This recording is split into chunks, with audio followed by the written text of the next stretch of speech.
الحج أشهر معلومات فمن فرض فيهن الحج فلا رفث ولا فسوق ولا جدال في الحج وما تفعلوا من خير يعلمه الله وتزودوا فإن خير الزاد التقوى واتقون يا أولي الألباب ليس عليكم جناح أن تبتغوا فضلا من ربكم فإذا أفضتم من عرفات فاذكروا الله عند المشعر الحرام واذكروه كما هداكم وإن كنتم من قبله لمن الضالين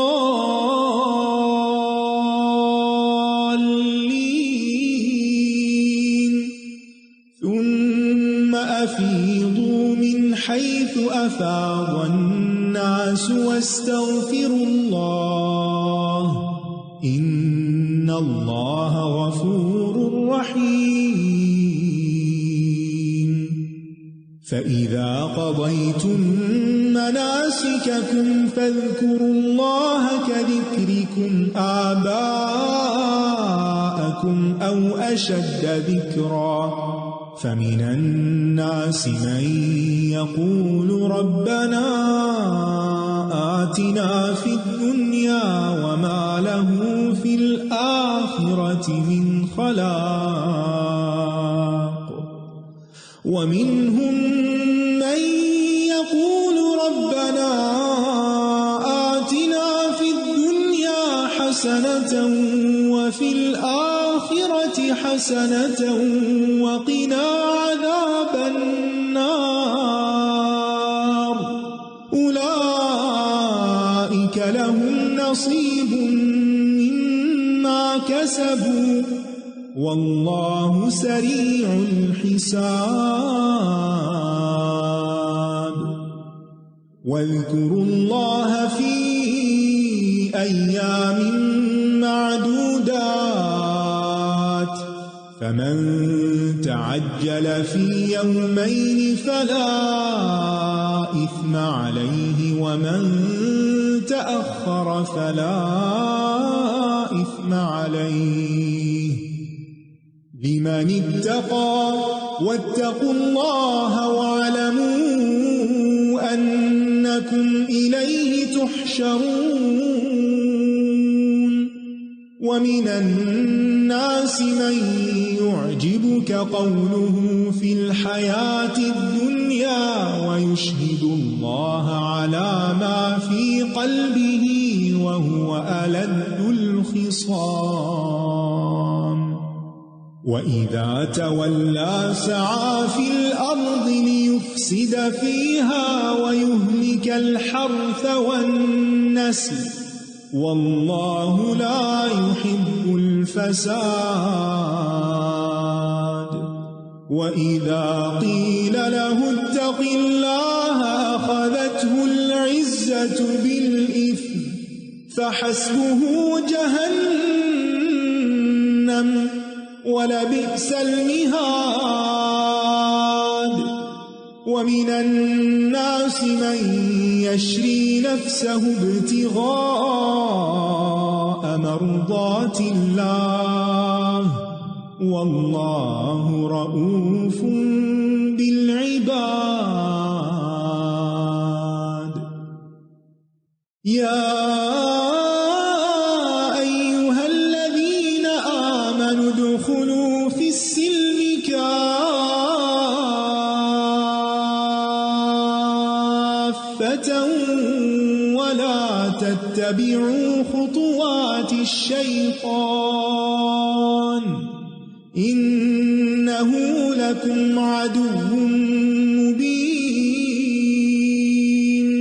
فإن زللتم من بعد ما جاءتكم البينات فاعلموا أن الله عزيز حكيم هل ينظرون إلا أن يأتيهم الله في ظلل من الغمام والملائكة وقضي الأمر وإلى الله ترجع الأمور۔ حج کے مہینے معلوم یعنی مقرر ہیں، تو جو شخص ان مہینوں میں حج لازم کر لے تو حج کے دوران نہ کوئی بے حیائی کی بات کرے اور نہ کوئی گناہ کرے اور نہ لڑائی جھگڑا کرے، اور جو بھی نیک کام تم کرو گے اللہ اس کو جانتا ہے، تو اللہ ہی کے لیے کرو، اور تم زاد راہ لے لو، پس بے شک بہترین زاد راہ تقویٰ ہے، اور اے عقل والو مجھ سے ڈرتے رہو، یعنی نیک کام کرتے ہوئے بھی ڈرتے رہو۔ تو حج مبرور وہ حج ہوتا ہے جس میں انسان دنیا میں زاہد بن کر اور آخرت کی رغبت کرنے والا بن کر لوٹے، اور نیکی کے کسی کام کو انسان حقیر نہ سمجھے، چاہے وہ چھوٹی سی نیکی ہی کیوں نہ ہو۔ وَمَا تَفْعَلُوا مِنْ خَيْرٍ يَعْلَمْهُ اللَّهُ۔ پھر یہ کہ لوگوں کی جیبوں پر توکل کرنے کی بجائے اپنا ساز و سامان خود ساتھ رکھے۔ وَتَزَوَّدُوا فَإِنَّ خَيْرَ الزَّادِ التَّقْوَىٰ۔ یہ اللہ پر توکل نہیں کہ انسان بغیر تیاری کے گھر سے نکل جائے کہ میں اللہ کے راستے میں ہوں، اللہ تعالیٰ خود ہی مجھے دے گا۔ زاد راہ ساتھ لینے کا فائدہ یہ ہوگا کہ انسان سوال سے بچ جائے گا۔ تو شرعی تیاری یا شرعی اسباب کے ساتھ ساتھ مادی اسباب بھی مہیا کرنے چاہیے، ان کا بھی اہتمام کرنا چاہیے۔ حج فرض ہی اس شخص پر ہے کہ جو ان اسباب کو مہیا کر سکے، اس کے پاس زاد راہ ہو، پیچھے رہنے والوں کے لیے بھی ان کا خرچ وغیرہ موجود ہو۔ اور اسی طرح صرف مادی اسباب کافی نہیں کہ آپ کے ٹریول ڈاکیومنٹس آپ کے پاس ہیں، آپ کے پاس پیسے ہیں، کریڈٹ کارڈ ہے، سب کچھ ہے، اب آپ کو کوئی فکر نہیں، آپ کے ہوٹلز بک ہیں، آپ کی فلائٹس بک ہیں، آپ کے کھانے پینے کا انتظام سب ٹھیک ہے، صرف اتنا کافی نہیں۔ فَإِنَّ خَيْرَ الزَّادِ التَّقْوَىٰ۔ صرف سامان پیک نہیں کرنا، تقویٰ بھی ساتھ لے کے جانا ہے، اللہ سے ڈرتے ہوئے اللہ کی خاطر حج کا ارادہ کرنا ہے، اور قدم قدم پر اللہ کی نافرمانی سے بچنا ہے، تاکہ مشقتوں کے ساتھ کیا ہوا عبادت کا یہ عمل گناہوں کی معافی کا ذریعہ بھی بنے، دعاؤں کی قبولیت کا ذریعہ بھی بنے، درجات کی بلندی کا ذریعہ بھی بنے، اور پھر وہاں جو دعائیں کی جائیں وہ صرف دنیا نہ مانگی جائے، بلکہ عقل مند وہ ہے جو کہے ربنا آتنا فی الدنیا حسنۃ وفی الآخرۃ حسنۃ وقنا عذاب النار۔ یہ سب سے بڑی کامیابی ہے کہ انسان آگ سے بچ جائے، آگ سے بچ جائے۔ لہذا جو حج کی نیت کرے وہ یہ نیت کریں کہ اللہ اس حج کے بدلے مجھے جہنم کی آگ سے بچا لینا۔ حج صرف فریضے کی ادائیگی کا نام نہیں، حج کے بے شمار فوائد ہیں، لہذا جو بھی حج پر جائے وہ پوری تیاری کے ساتھ جائے، تیاری کر کے جائے، کیونکہ کچھ لوگ حج کے لیے چل پڑتے ہیں لیکن نہ کچھ پڑھتے ہیں، نہ سیکھتے ہیں، سمجھتے ہیں، پھر ہر دائیں بائیں سے سوال پہ سوال کیے چلے جاتے ہیں۔ تو صرف سوال کر کے ہی آپ کام نہیں چلا سکتے، آپ کو جو بھی عمل کرنا ہے عبادت کا اس کے لیے تیاری کریں۔ تیاری میں علمی تیاری بھی، جسمانی تیاری بھی، مالی تیاری بھی، ہر طرح کے اسباب فراہم کرنا۔ تم پر کچھ گناہ نہیں کہ حج کے دوران اپنے رب کا فضل تلاش کرو، اگر زاد راہ ساتھ کم ہے تو وہاں بھی کام کر کے کما سکتے ہو۔ پھر جب تم عرفات سے واپس لوٹو تو مشعر حرام یعنی مزدلفہ کے پاس اللہ کا ذکر کرو، اور اس کا ذکر اسی طرح کرو جیسے اس نے تمہیں ہدایت کی ہے، یعنی جیسے ذکر کا طریقہ سکھایا ہے۔ ذکر کے خود ساختہ طریقے ایجاد نہیں کرنے چاہیے۔ اور بے شک تم لوگ اس سے قبل یقیناً گمراہوں میں سے تھے، پھر تم بھی وہیں سے واپس لوٹو جہاں سے سب لوگ واپس لوٹیں، اور اللہ سے بخشش مانگو، بے شک اللہ بے حد بخشنے والا نہایت رحم کرنے والا ہے۔ یہاں پر آپ دیکھیے کہ استغفار کی بات کی گئی ہے، اللہ سے بخشش مانگو، یعنی ہر عبادت اور عمل صالح کے بعد استغفار کی عادت بنا لیں۔ نماز کے فوراً بعد سلام پھیر کے سب سے پہلے کیا کہتے ہیں؟ اللہ اکبر، استغفر اللہ، استغفر اللہ، استغفر۔ اسی طرح حج کے بعد بھی کیا کہا جا رہا ہے، یعنی جب رکن اعظم ہو جائے، عرفات سے واپس لوٹو تو پھر استغفار کرتے رہو، اللہ سے بخشش مانگتے رہو. یہ مت سوچو اب تو حج ہو گیا، سارے گناہ صاف ہو گئے، معافی ہو گئی، اب کچھ اور کریں. پھر جب تم اپنے حج کے مناسک پورے کر چکو تو اللہ کو ایسے یاد کرو جیسے تم اپنے باپ دادا کو یاد کرتے تھے. یہ دور جاہلیت میں وہاں مجلسیں قائم ہوتی اور اپنے آباء و اجداد کے کارنامے بتائے جاتے، بلکہ اس سے بھی زیادہ والذین آمنوا اشد حبا للہ، تو جس سے محبت شدید ہوتی ہے اس کا ذکر بھی زیادہ ہوتا ہے. پھر لوگوں میں سے کوئی ایسا ہے جو کہتا ہے کہ اے ہمارے رب ہمیں دنیا میں ہی دے دے اور اس کے لیے آخرت میں کوئی حصہ نہیں، اور ان میں سے کوئی ایسا ہے جو کہتا ہے کہ اے ہمارے رب ہمیں دنیا میں بھی بھلائی عطا فرما اور آخرت میں بھی بھلائی عطا فرما اور ہمیں آگ کے عذاب سے بچا. کثرت ذکر کے بعد دعا کی قبولیت کی امید زیادہ ہوتی ہے. نیکی کا کام کرنے کے بعد دعائیں زیادہ قبول ہوتی ہیں، لہٰذا یہاں دعا کی بات بھی کر لی گئی. دعا کرنے والے لوگ دو طرح کے ہوتے ہیں، ایک صرف دنیا مانگنے والے اور دوسرے دنیا اور آخرت دونوں مانگنے والے. عقل مند کون ہے؟ دوسرے قسم کے لوگ. اور دنیا کی بھلائی میں کیا کیا شامل ہے؟ ہر طرح کی بھلائی جس کو آپ چاہتے ہوں، یعنی نیک بیوی، نیک اولاد، وسعت رزق، دین و دنیا کا علم، اور تمام مشکلات سے آسانی، عافیت. اور آخرت کی بھلائی میں جہنم سے نجات، جنت اور اللہ کی رضا کا حصول، حساب کتاب میں آسانی، اللہ تعالیٰ کا دیدار، یہ سب کچھ شامل ہے. تو کثرت سے یہ دعائیں کریں. نبی صلی اللہ علیہ وسلم کی اکثر دعا یہ ہوتی تھی، اور پھر خاص طور پر طواف کرتے ہوئے رکن یمانی سے حجر اسود تک ربنا آتنا فی الدنیا حسنہ.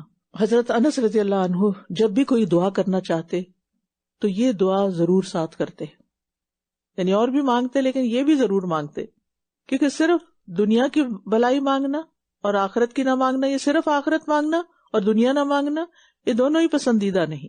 اعتدال کی راہ کیا ہے کہ یہاں کے لیے بھی خیر مانگو اور آگے کے لیے بھی. یہاں تیسری قسم کے لوگ نہیں بتائے گئے جو صرف آخرت مانگتے ہیں. اور اللہ سبحانہ وتعالی جلد حساب لینے والا ہے.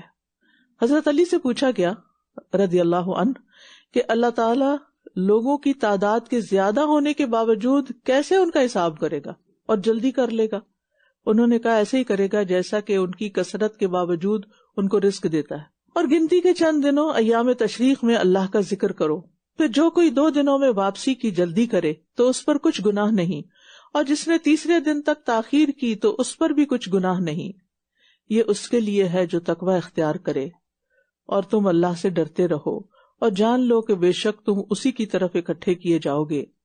اور لوگوں میں سے کوئی ایسا بھی ہے جس کی باتیں دنیا کی زندگی میں آپ کو بہت بھلی لگتی ہیں، اور جو اس کے دل میں ہے اس پر یہ اللہ کو گواہ بناتا ہے، حالانکہ دراصل یہ کج بحثی کرنے میں شدید جھگڑالو ہے. اور جب یہ پلٹ کر جاتا ہے تو زمین میں فساد پھیلانے اور کھیتی اور نسل کو ہلاک کرنے کے لیے دوڑ دھوپ کرتا ہے، اور اللہ فساد کو پسند نہیں کرتا. اور جب اس سے کہا جاتا ہے کہ اللہ سے ڈرو تو جھوٹی عزت اسے گناہ پر آمادہ کرتی ہے، اس کو جہنم ہی کافی ہے، اور یقیناً وہ بہت برا ٹھکانہ ہے. یہاں منافقین کی کچھ صفات کا ذکر کیا گیا ہے اور آخر میں ان سے بچنے کی ہدایت فرمائی گئی ہے. کیا ہے وہ صفات؟ کہ دنیا کی زندگی سے متعلق بہت کچھ جانتے ہیں، چرب زبان ہے، اور انسان کی گفتگو ہی انسان کو یا بلندی عطا کرتی ہے یا پستیوں میں دھکیلتی ہے. پھر اللہ کی قسمیں کھا کھا کر اپنے ایمان اور اخلاص کا یقین دلانے والے ہیں. جس کے اندر ایمان ہوتا ہے اس کو کسی اور کو بتانے کی ضرورت نہیں ہوتی کہ میں ایمان والا ہوں. تیسری صفت یہاں کیا بتائی گئی؟ خوب جھگڑا کرنے والے ہیں، الد الخصام. یاد رکھیے بہت جھگڑالو قسم کے لوگ اللہ کے ہاں بڑے ہی مبغوض ہیں، یعنی اللہ تعالیٰ ان سے بغض رکھتا ہے، اللہ کے ہاں سخت ناپسندیدہ ہے. بحث مباحثہ کرنا، جھگڑا کرنا مومنوں کے اخلاق میں سے نہیں ہے، یہ منافقین کے اخلاق میں سے ہے. چوتھی صفت ان کی بتائی گئی کہ وہ مسلمانوں کے پاس آ کر اپنے اخلاص کی قسمیں کھا کر جب واپس جاتے ہیں تو تخریبی کارروائیوں میں مبتلا ہو جاتے ہیں، زمین میں فساد کرتے ہیں، کھیتوں اور جان و مال کو برباد کرتے ہیں. یاد رکھیے فساد برپا کرنا انسان کی نیکیوں کو ختم کر دیتا ہے، بھلائیاں اور خیر ختم ہو جاتی ہے، اور اللہ تعالیٰ فساد کو سخت ناپسند کرتے ہیں. پانچویں صفت منافقین کی کیا بتائی گئی؟ کہ جب اللہ سے ڈرنے کا کہا جائے تو ڈرنے کی بجائے گناہ میں پھنسے رہتے ہیں، گناہ پر ہٹ درمی اختیار کرتے ہیں. ابن مسعود کہتے ہیں کہ سب سے بڑے گناہوں میں سے یہ بھی ہے کہ کسی کو کہا جائے اے بندے اللہ سے ڈر، تو جواب میں وہ کہے تو اپنا کام کر۔ یہ تکبر کی علامت ہے، اور تکبر نصیحت قبول کرنے سے روک دیتا ہے، لہذا تکبر سے اللہ کی پناہ طلب کرنی چاہیے۔ یاد رکھیے، انسان اپنے عمل سے پہچانا جاتا ہے، باتوں سے نہیں۔ آپ وہی ہیں جو آپ کا عمل ہے۔ آپ قسمیں کھا کر بھی کسی کو اپنی سچائی کا یقین دلائیں، لیکن اگر آپ اپنے معاملات میں کھرے نہیں تو آپ کو کوئی سچا نہیں کہے گا، کوئی امانت دار نہیں کہے گا۔ پھر فرمایا، اور لوگوں میں سے کوئی ایسا بھی ہے جو اللہ کی رضا پانے کے لیے اپنی جان بیچ ڈالتا ہے، اور اللہ بندوں پر بہت شفقت کرنے والا ہے، یعنی اپنے آپ کو کھپا ڈالتا ہے کس لیے کہ جنت حاصل ہو، اپنا سب کچھ دے ڈالتا ہے تاکہ آخرت بن جائے۔ یعنی وہ کہتا ہے نا کہ تو بچا بچا کر نہ رکھ اسے، کہ تیرا آئینہ ہے وہ آئینہ، کہ شکستہ ہو تو عزیز تر ہے نگاہ آئینہ ساز میں۔ اللہ کی خاطر جتنا بھی ٹوٹیں گے، جتنا بھی گھسیں گے، جتنی بھی مشکلات برداشت کریں گے، اتنا ہی اللہ کے ہاں مقام بڑھتا چلا جائے گا۔ تو یہ نفع کا سودا ہے، گھاٹے کا نہیں، کہ نیکی اور خیر کے کاموں میں انسان اپنے آپ کو تھکائے۔ بچا بچا کے نہیں رکھنا چاہیے۔ کچھ لوگ نیکی کے کام میں ہاتھ کیوں نہیں ڈالتے، کوئی کمٹمنٹ کرنے سے کیوں گھبراتے ہیں؟ کہ ہم تھک جائیں گے، ہمارے آرام میں خلل پڑ جائے گا۔ اللہ نے آرام کی جگہ جنت رکھی ہے، صرف دنیا میں آرام طلبی آخرت کا خسارہ ہو سکتا ہے۔ تو اس لیے اپنے نفس کے خلاف چلنا چاہیے، جہاں وہ نہ مانے کسی کام کو کرنے کا لیکن کام اچھا ہو تو اپنے آپ کو دھکیل کے اس میں شامل کر لینا چاہیے۔ اے لوگو جو ایمان لائے ہو، اسلام میں پورے کے پورے داخل ہو جاؤ اور شیطان کے قدموں کی پیروی نہ کرو، بے شک وہ تمہارا کھلا دشمن ہے۔ یعنی زندگی کے ہر پہلو کو اللہ اور اس کے رسول کے حکموں کے تابع کر لیں اور شیطان کی چالوں اور وسوسوں سے بچتے رہیں۔ جب کوئی غلط کام ہو جائے، کوئی برائی سرزد ہو جائے تو ضرور غور کریں کہ یہ گناہ مجھ سے ہوا کیوں، میں کہاں سے پھسلی، کیا وجہ بنی، کیوں ایسا ہو گیا۔ کوئی غلط بات منہ سے نکل جائے، یا پھر کسی پر زیادتی ہو جائے، یا نماز میں تاخیر ہو جائے، یا نماز چھوٹ جائے، جو کبیرہ گناہوں میں سے بھی کبیرہ ہے، مومن تو سوچ بھی نہیں سکتا، لیکن اگر کبھی ہو جائے، یا نیکی کے کسی کام سے محرومی ہو جائے، یعنی آپ کو وہ اپرچونٹی نہ ملے یا کھو جائے آپ سے، یا آپ کر نہ پائیں، تو ضرور سوچیں کہ کیا چیز رکاوٹ بنی، شیطان کہاں سے اپنا رستہ پا رہا ہے، میرے کس عمل میں کمی ہے۔ پھر فرمایا، پھر اپنے پاس روشن دلائل آ جانے کے بعد بھی اگر تم پھسل گئے تو جان لو کہ اللہ بہت زبردست خوب حکمت والا ہے۔ جب انسان قرآن و سنت کا علم حاصل کرتا ہے تو پھر کیا ہوتا ہے، شیطان کی چالیں سمجھ آنے لگتی ہیں اور انسان پھسلنے سے بچ جاتا ہے۔ لیکن علم حاصل کرنے کے بعد پھر انسان اس کی چالوں کا شکار ہو جائے تو جان لو کہ پھر اللہ سبحانہ و تعالی زبردست بھی ہے اور حکمت والا بھی ہے، فوراً نہیں پکڑتا لیکن اس کی پکڑ سے ڈرو۔ کیا یہ لوگ اس بات کا انتظار کر رہے ہیں کہ اللہ ان پر بادل کے سائبانوں میں آ جائے اور فرشتے بھی آ جائیں اور کام تمام کر دیا جائے، یعنی آخرت کا دن آ جائے اور پھر یہ سنبھلیں گے؟ اور سب کام اللہ ہی کی طرف لوٹائے جاتے ہیں، کام کی جگہ یہ دنیا ہے، جو یہاں کر رہے ہو وہ آگے جا رہا ہے۔ جی، میں نیو جرسی USA سے ہوں۔ مجھے آج یہ پوائنٹ بہت اچھا لگا کہ اللہ سبحانہ و تعالیٰ کا قرآن انعام ہے بندوں پر، اور روزہ رکھنا اس انعام کا شکر ہے بندے کی طرف سے۔ الحمدللہ، تو ہم نے روزہ رکھ کر شکر کرنا ہے اور اس کا انتظار کرنا ہے کہ اللہ تعالیٰ ہمیں ضرور رمضان تک پہنچائے۔ سل بنی اسرائیل کم آتیناہم من آیت بینہ ومن يبدل نعمت اللہ من بعد ما جاءته فإن اللہ شدید العقاب۔ زين للذين كفروا الحياة الدنيا ويسخرون من الذين آمنوا والذين اتقوا فوقهم يوم القيامة والله يرزق من يشاء بغير حساب۔ كان الناس أمة واحدة فبعث الله النبيين مبشرين ومنذرين وأنزل معهم الكتاب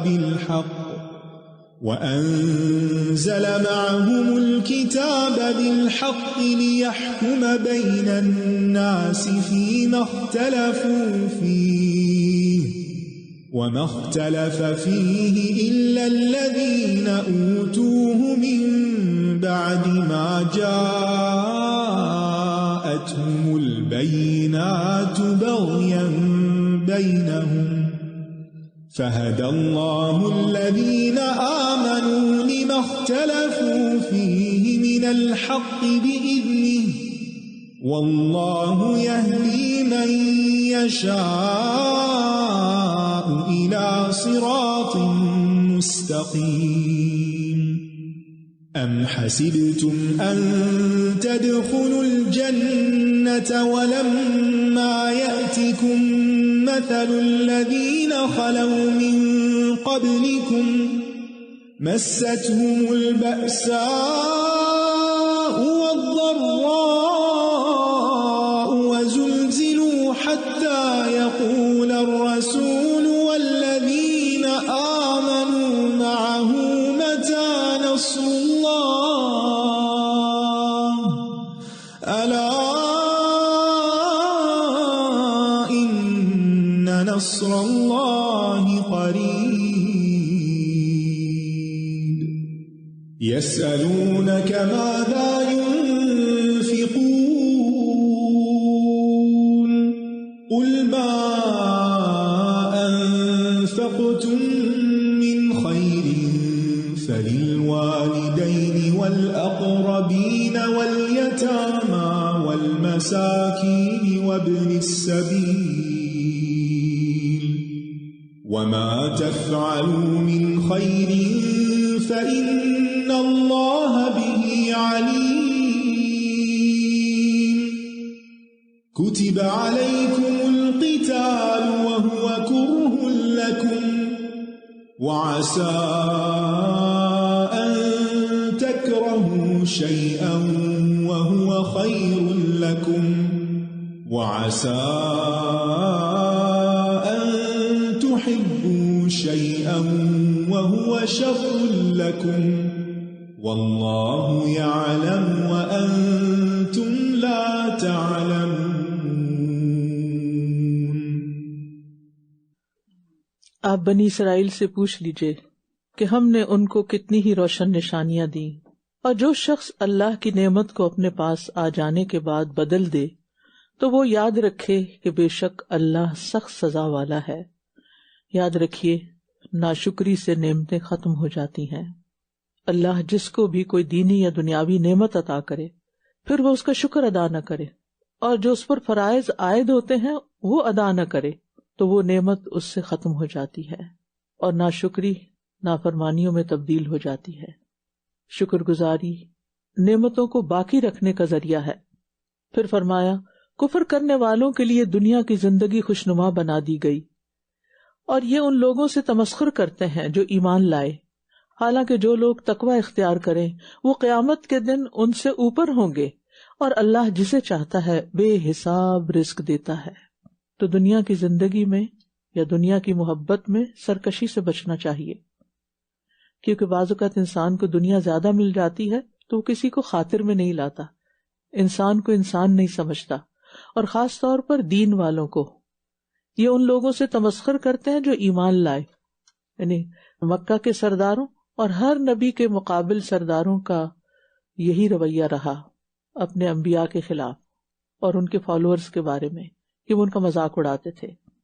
پھر فرمایا ابتدا میں سب لوگ ایک ہی امت تھے، پھر وہ اختلاف کرنے لگے تو اللہ نے ان کی طرف خوشخبری دینے والے اور خبردار کرنے والے نبی بھیجے اور ان کے ساتھ حق پر مبنی کتاب نازل کی تاکہ وہ لوگوں کے درمیان ان امور میں فیصلہ کرے جن میں انہوں نے اختلاف کیا، اور آپس کی ضد کی وجہ سے اس میں انہی لوگوں نے اختلاف کیا جن کو کتاب دی گئی تھی. اس کے بعد کہ ان کے پاس روشن دلائل آ چکے تھے تو اللہ نے ایمان والوں کو اپنے اذن سے حق میں سے اس بات کی ہدایت دی جس میں انہوں نے اختلاف کیا تھا، اور اللہ جسے چاہتا ہے سیدھے رستے کی طرف ہدایت دیتا ہے۔ تو اس سے پتہ چلتا ہے کہ انسانیت کی ابتدا توحید سے ہی ہوئی تھی، سب لوگ دین توحید پر ہی تھے۔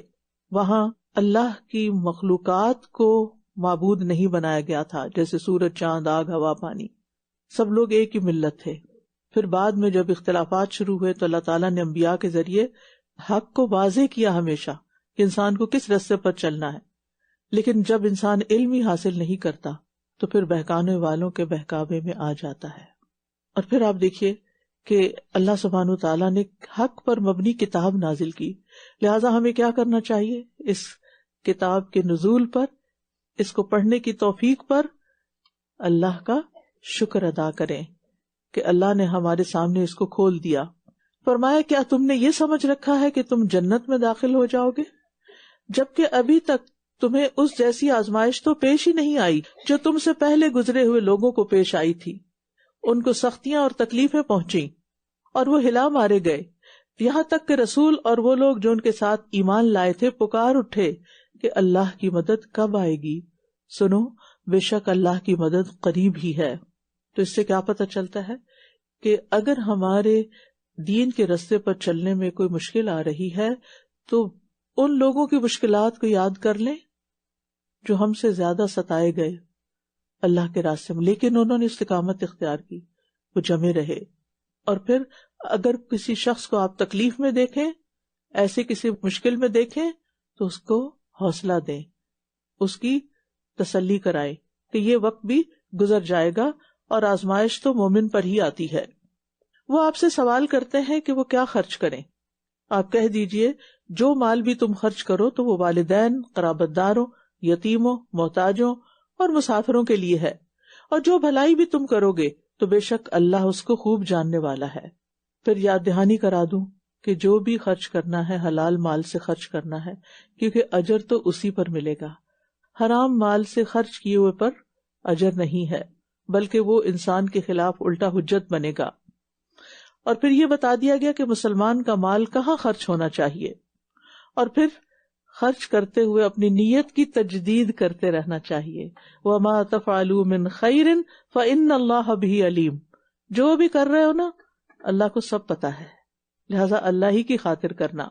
تم پر اللہ کے راستے میں لڑنا فرض کر دیا گیا، حالانکہ وہ تمہیں ناپسند ہے، اور ہو سکتا ہے کوئی چیز تم ناپسند کرو اور وہ تمہارے لیے اچھی ہو، اور ہو سکتا ہے کہ کوئی چیز تم پسند کرو اور وہ تمہارے لیے بری ہو، اور اللہ جانتا ہے اور تم نہیں جانتے۔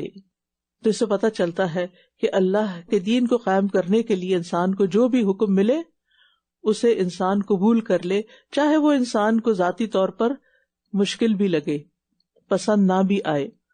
یعنی اللہ کا حکم تسلیم کرنا ایمان کی علامت ہے، اگرچہ وہ ہماری خواہش کے خلاف ہی کیوں نہ ہو۔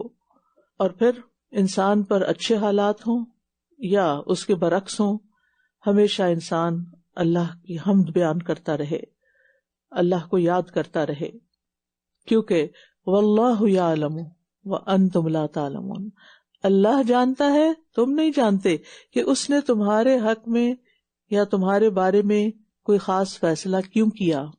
ہماری زندگی میں تقدیر کے کچھ فیصلے ایسے ہوتے ہیں جو ہم پر بڑے ہی بھاری گزرتے ہیں، بڑے بھاری گزرتے ہیں، انسان ان کو ایکسپٹ نہیں کر پاتا، انسان ان کے بارے میں کبھی سوچتا نہیں، انسان کو یقین نہیں آتا کہ اس کے ساتھ کبھی ایسا ہو سکتا ہے، لیکن بہت سی ایسی چیزیں ہو جاتی ہیں جو انسان کو سخت ناپسند آتی ہیں۔ ان تکلیفوں کے آنے پر بھی انسان اللہ سے اچھا گمان رکھے کہ میرے لیے اس میں بھی کوئی بہت بڑی بھلائی، کیونکہ مومن کے نزدیک تو اصل کامیابی آخرت کی کامیابی ہے نا۔ تو آپ کو یہ یاد رکھنا چاہیے کہ بعض اوقات صرف عبادت کر کے آخرت کی کامیابی نہیں ملتی، بلکہ مشکلات پر صبر کر کے جتنا اجر ملتا ہے وہ شاید کسی نماز پڑھنے پر بھی نہ ملے۔ اللہ کی رضا پہ راضی ہونے سے جتنے درجات بلند ہوتے وہ شاید کسی دنیا کی بڑی سے بڑی دولت ملنے پر بھی آپ کو نہ ملے۔ تو اللہ جانتا ہے اور تم نہیں جانتے، یعنی ہر چیز میں معاملہ اللہ پہ چھوڑ دیں۔ اور کیسے؟ اللہ زیادہ جانتا ہے، اللہ کو زیادہ پتا ہے، اللہ کو میرا حال بھی پتا ہے، اللہ رحمان اور رحیم ہے، اللہ کریم ہے، اللہ سبحانہ تعالیٰ کسی پر ظلم نہیں کرتا. اللہ تعالیٰ سب کچھ جانتا ہے.